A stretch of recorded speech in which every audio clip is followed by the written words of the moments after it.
सबसे पहली खबर आपके सामने बरतानिया से रखते हैं, जहां पर बरतानवी जरीदे एक्सप्रेस ने, जी हाँ, यहाँ पर ये बात काबिल ज़िक्र है कि ये एक्सप्रेस न्यूज़ पाकिस्तानी की बात नहीं हो रही, बल्कि बरतानवी जरीदे एक्सप्रेस की बात हो रही है, जिन्होंने एक नया आर्टिकल पब्लिश किया है और उस आर्टिकल का फोकस है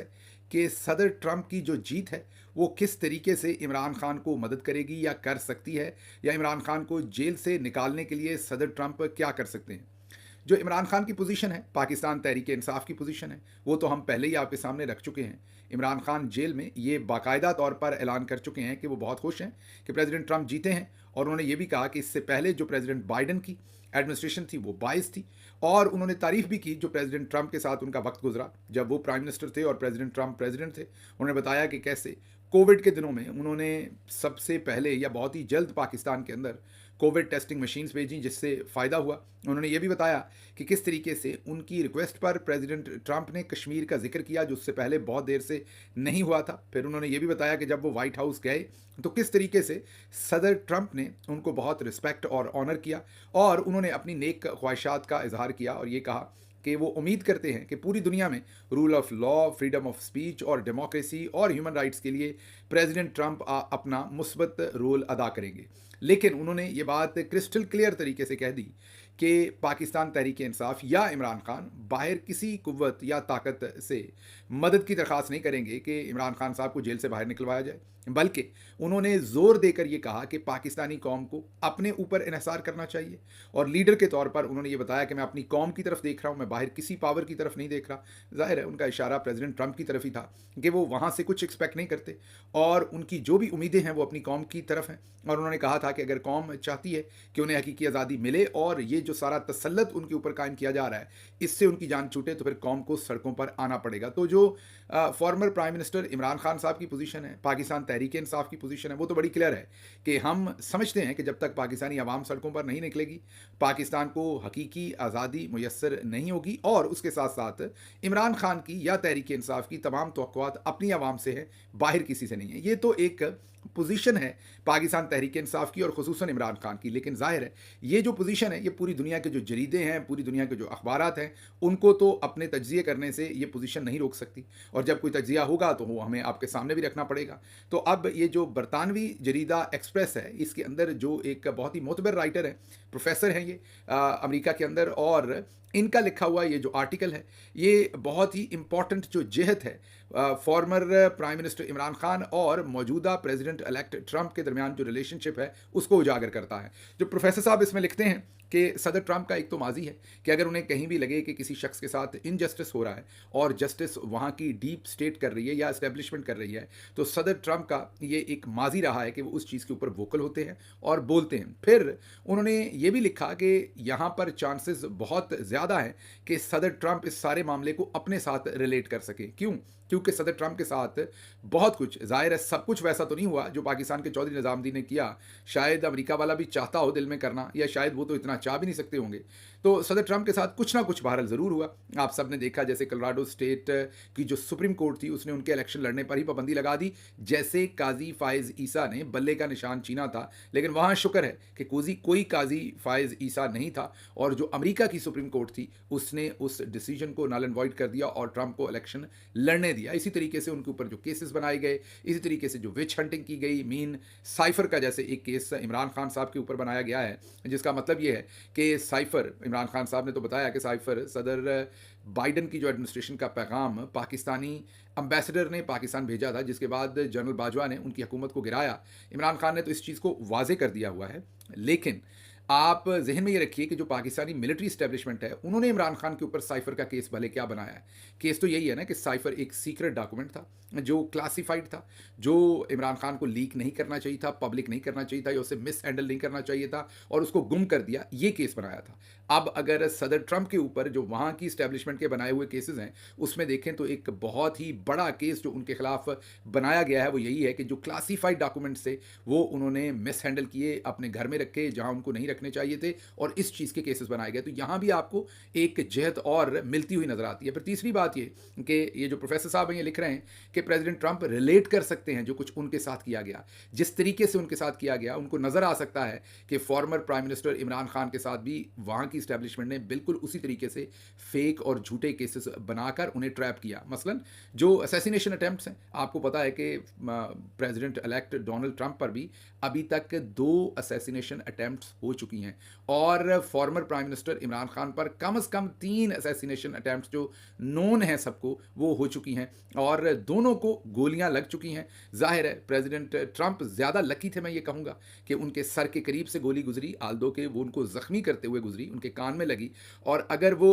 1 मिलीमीटर भी आगे पीछे होते तो उनकी खोपड़ी उड़ चुकी होती। और former prime minister Imran Khan के तो जिस्म के अंदर 6 गोलियां लगीं, उनको कत्ल करने का एक बहुत ही मरबूत और घिनौना मंसूबा बनाया गया और एग्जीक्यूट भी कर दिया गया। और बाद में जो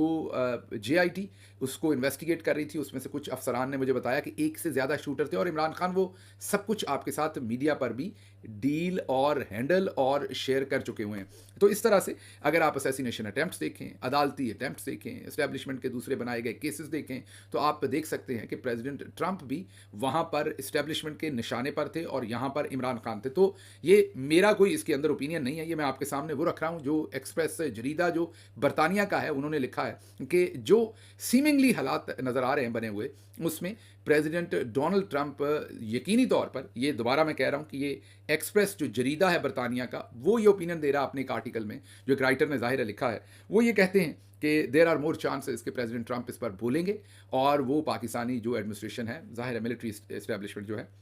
उनके साथ, इमरान खान के साथ किए हुए जुल्म के ऊपर बातचीत ज़रूर करेंगे। तो अब ये जो हालात ओवरऑल डेवलप हो रहे हैं, इनके ऊपर आपके सामने तज्ज़िया इंशाल्लाह हम रखते जाएंगे जो कुछ भी होगा। लेकिन मैं अभी भी इसी चीज़ के ऊपर बज़िद हूँ कि इमरान खान ने तभी बाहर आना है जब आवाम ने सड़कों पर निकलना है और 10,000 नहीं, 15,000 नहीं, 20,000 नहीं, 30,000 नहीं, लाखों की तादाद में आवाम जब सड़कों पर निकलेगी तो तब इमरान खान साहब जब जो है वो रिलीज़ होंगे। बाकी मेरे अल्लाह को पता है, एक प्लान इंसान बनाते हैं और एक अल्लाह बनाते हैं। हो सकता है कि किसी और चीज़ से भी मदद मिले और इमरान खान के ऊपर ये जो जुल्म का बाजार गर्म किया हुआ है ये थम जाए, रुक जाए और इमरान खान साहब जो हैं वो जेल से बरी होकर बाहर आ जाएं। लेकिन सीमिंगली इस टाइम तो एक ही रास्ता मुझे नज़र आ रहा है और वो पब्लिक का बाहर निकलना है। अच्छा जी, भाई हफीज़ुर रहमान भाई, मैं इसलिए कह रहा हूँ कि वो देखिए कितने नूरानी आदमी हैं लेकिन काम उनके बड़े शैतानी हैं। जी हाँ, major general retired Hafeezur Rahman PTA के चेयरमैन हैं। इन्होंने अब नया ऐलान किया है कि जो फ्री में चलने वाले वीपीएन हैं उनको पाकिस्तान में नहीं चलने देंगे, सिर्फ पेड वीपीएन चलेंगे। अच्छा, यहाँ पर मैं एक चीज़ क्लियर कर दूँ,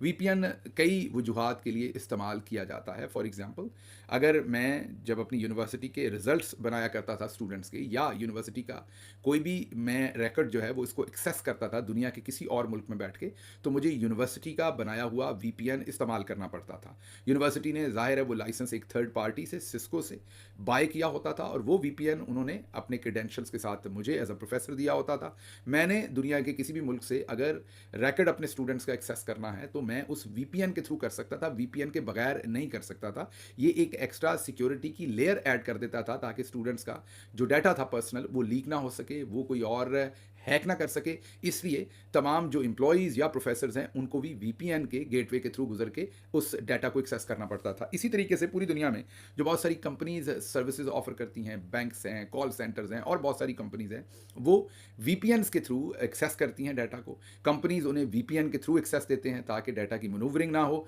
या डाटा की जो डाउनलोड अपलोड है वो कंट्रोल्ड रहे और डाटा चोरी करने से बचाया जा सके। तो ऐसे वीपीएन या ऐसे तमाम काम जो करते हैं वो अमूमी तौर पर वीपीएन की ये जो गेटवे होता है, या मैं टेक्निकल आदमी नहीं हूँ, ज़ाहिर है कुछ ना कुछ टर्म्स गलत इस्तेमाल कर सकता हूँ, उसके लिए पेश की माजरत। तो ऐसी तमाम कंपनीज जो सर्विसेज ऑफर करती हैं वो फिर जिस मुल्क से वीपीएन के थ्रू सर्विसेज एक्सेस करती हैं वो वहाँ पर वीपीएन्स को रजिस्टर्ड भी करवाती हैं और इजाज़त भी लेती हैं और फिर एक स्पेसिफिक बैंडविड्थ या नंबर ऑफ, जैसे कॉल सेंटर्स के ऊपर आपको कॉल्स चाहिए होती हैं या दूसरी चीज़ें, तो स्पेसिफिकली अपनी ज़रूरत के मुताबिक उस होस्ट कंट्री के अंदर वो रजिस्ट्रेशन भी करवाते हैं और वहाँ से परमिशंस भी लेते हैं। लेकिन ये जो इंडिविजुअल वीपीएन्स होते हैं जो आप मैं आम लोग इस्तेमाल करते हैं अपने फ़ोन के लिए, और स्पेशली जिस तरह के हालात पाकिस्तान के अंदर पैदा किए हुए हैं कि आप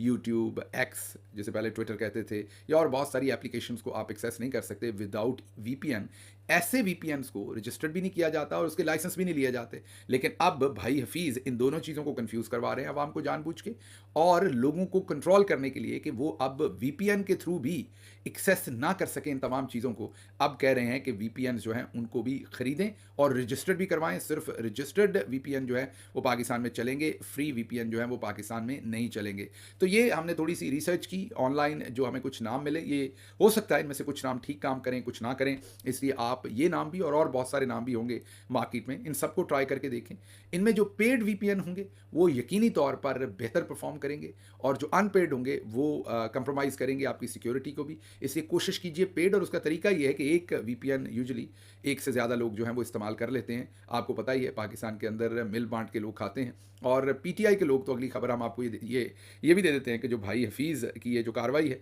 उसको नाकाम बनाने के लिए जो पीटीआई के सोशल मीडिया वॉरियर्स हैं वो अब भाईचारे की उन्होंने एक मुहिम शुरू की है, जिसमें वो वीपीएन के क्रेडेंशियल्स एक दूसरे से शेयर कर रहे हैं, क्योंकि अब ये पेड हो गया है। तो जो किसी एक ने पेड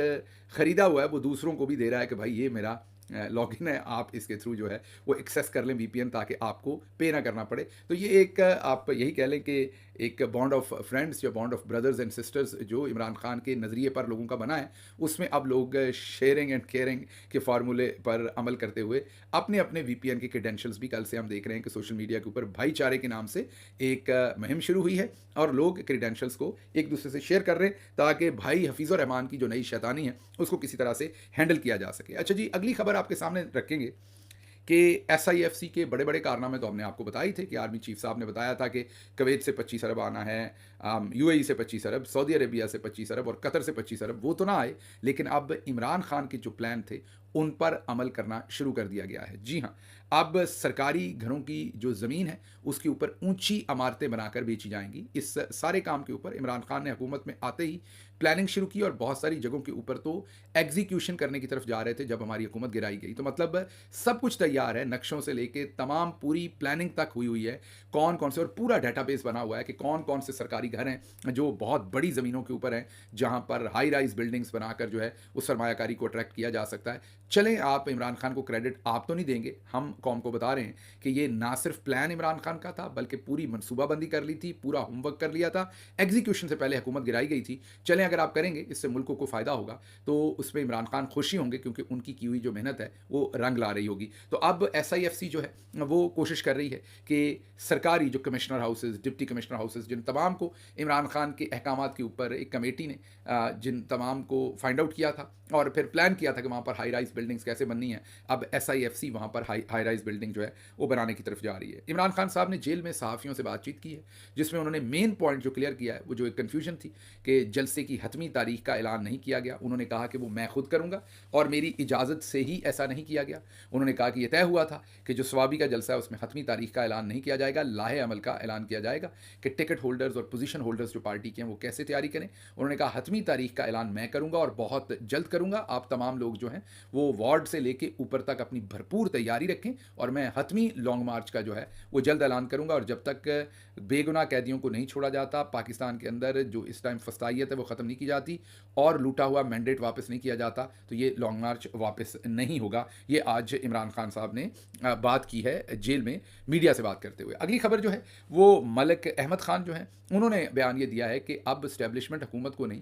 हुकूमत इस्टेब्लिशमेंट को चला रही है। माशाल्लाह, वैसे काफ़ी भारी भरकम बयान दे डाला है मलिक साहब ने, लेकिन ज़ाहिर है दिया है तो कुछ सोच के दिया होगा। तो अब आप इस चीज़ का खुद ही तज्जिया करें कि अगर मलिक साहब ये कह रहे हैं कि इस वक्त पाकिस्तान की मिलिट्री इस्टेब्लिशमेंट हुकूमत को नहीं चला रही बल्कि हुकूमत मिलिट्री इस्टेब्लिशमेंट को चला रही है, तो मेरा ख्याल है कि आपको समझ आ गई होगी कि मलिक साहब क्या कहना चाह रहे हैं। हम उस पर तज्जिया ना ही करें तो बेहतर है, क्योंकि फिर कई लोगों को बुरा लग जाएगा। तो मेरा ख्याल आप खुद ही इस बात को समझ लीजिए।